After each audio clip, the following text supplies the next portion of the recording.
Good morning, dear students. Today we are going to study properties of determinants. First property is value of determinant remains unchanged if its rows and columns are interchanged. अगर किसी भी determinant में हमने रोज और columns को interchange कर दिया तो डिटर्मिनेंट की वैल्यू पर कोई फर्क नहीं पड़ेगा. This we have studied yesterday also. Suppose we have a square matrix, then its determinant will be 4 minus 6 minus 2. Now rows and columns are interchanged, transpose लिया हमने, and then find its determinant. Then again 4 minus 6, it is minus 2. Now second property is if any two rows or columns are interchanged, then sign of determinant changes. अगर हम किसी भी दो रोज को या columns को आपस में दो रोज को चेंज करते हैं या दो कॉलम्स को चेंज कर देंगे तो डिटर्मिनेंट का साइन चेंज हो जाएगा. जैसे इसी एग्जांपल में अगर मैंने R1 और R2 रोज को चेंज कर दिया 3 4 1 2 बन जाएगा ये. अब इसका अगर मैं डिटर्मिनेंट निकालूं it will be 6 minus 4 that is 2 which is negative of its determinant, that is determinant 8 minus 2 था तो it can be written as minus of minus 2. तो ये भी इंपॉर्टेंट प्रॉपर्टी है. Third is if any two rows और columns are identical then value of determinant is 0. मतलब अगर कोई भी दो रोज सेम हैं या कोई भी दो कॉलम सेम हैं, उसके एलिमेंट सेम हैं, तो डिटर्मिनेंट की वैल्यू 0 आएगी हमेशा. जैसे हमने यहाँ ये डिटर्मिनेंट लिखा है, इसमें R1 R2 सेम है, तो अगर हम इसकी वैल्यू निकालेंगे then it will be 3 8 minus 0 then minus 2 12 minus 1 11 then it is plus 1 and 0 minus 2 that is minus 2.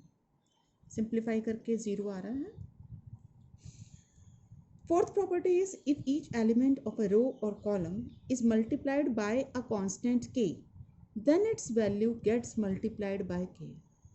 मतलब कि अगर हम किसी भी रो के सब एलिमेंट्स को किसी कांस्टेंट से मल्टीप्लाई कर दें तो उसकी डिटर्मिनेंट की वैल्यू भी कांस्टेंट से मल्टीप्लाई हो जाएगी. इसी तरह से किसी कॉलम के एलिमेंट्स को मल्टीप्लाई करेंगे किसी कांस्टेंट से तब भी उसकी डिटर्मिनेंट की वैल्यू k टाइम्स हो जाएगी. जैसे अभी हमने क्या कहा कि in this first row we have multiplied the elements by k, then its value will be k times the original determinant. Let us take an example for that. Same determinant लिया हमने जो starting में लिया था 1 2 3 4 is we have multiplied the elements of second row by 2, first row by 2. R1 is changed to twice of R1. Then it becomes 2 4, first row becomes 2 4, then its determinant is 8 minus 12 that is minus 4, which can be written as 2 twice of minus 2. और minus 2 क्या था हमारे पास? Original determinant था. इसका मतलब अगर हमने determinant के फर्स्ट रो को 2 से मल्टीप्लाई करा है तो उसकी डिटर्मिनेंट की वैल्यू भी 2 से मल्टीप्लाई हो रही है. इस प्रॉपर्टी के बेस पर हम दो कंक्लूजन पे आते हैं. क्या? First is we can take out any common factor from any one row or any one column. मतलब अगर किसी रो के सभी एलिमेंट्स में या किसी कॉलम के सभी एलिमेंट्स में कोई फैक्टर कॉमन आ रहा है तो उसे हम बाहर निकाल सकते हैं. जैसे अगर इसमें फर्स्ट रो में 2 फैक्टर कॉमन है तो you can take out this 2 common and then it becomes twice 1 2 3 4. तो ये डिफरेंस हमने कल भी डिस्कस किया था कि अगर ये मैट्रिक्स होती तो इस 2 का मतलब होता कि सब एलिमेंट से मल्टीप्लाई होना है, जबकि यहाँ डिटर्मिनेंट में ऐसा नहीं है.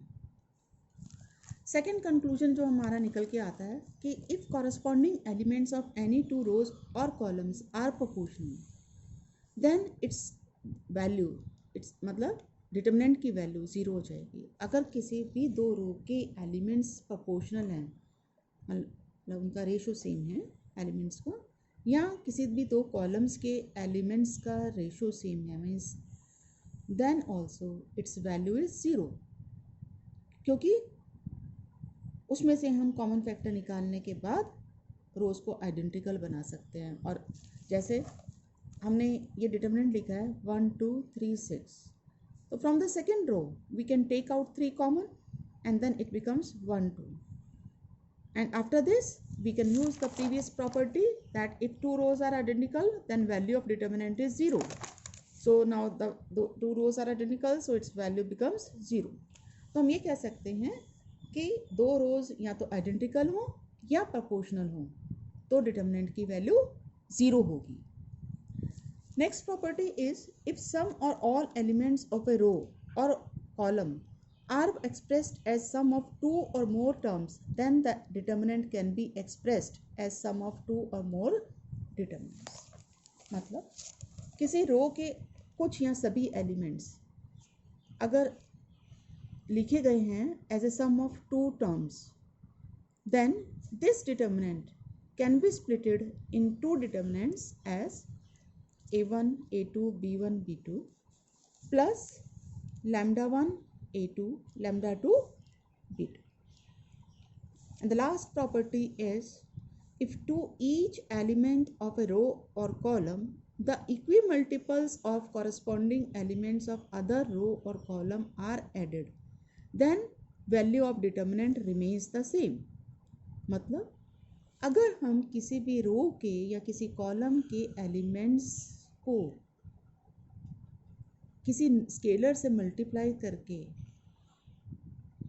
दूसरी रो या कॉलम में ऐड करते हैं तो डिटर्मिनेंट की वैल्यू पर कोई फ़र्क नहीं पड़ेगा, डिटर्मिनेंट की वैल्यू सेम होगी। जैसे हमने आयत रो में चेंज किया है, क्या चेंज किया है, जेथ रो को के से मल्टीप्लाई करके किसी कांस्टेंट के से मल्टीप्लाई करके आयत रो में ऐड करा, या यही ऑपरेशन कॉलम में लगाया, तो डिटर्मिनेंट की वैल्यू पे कोई फ़र्क नहीं पड़ेगा, डिटर्मिनेंट की वैल्यू सेम आएगी।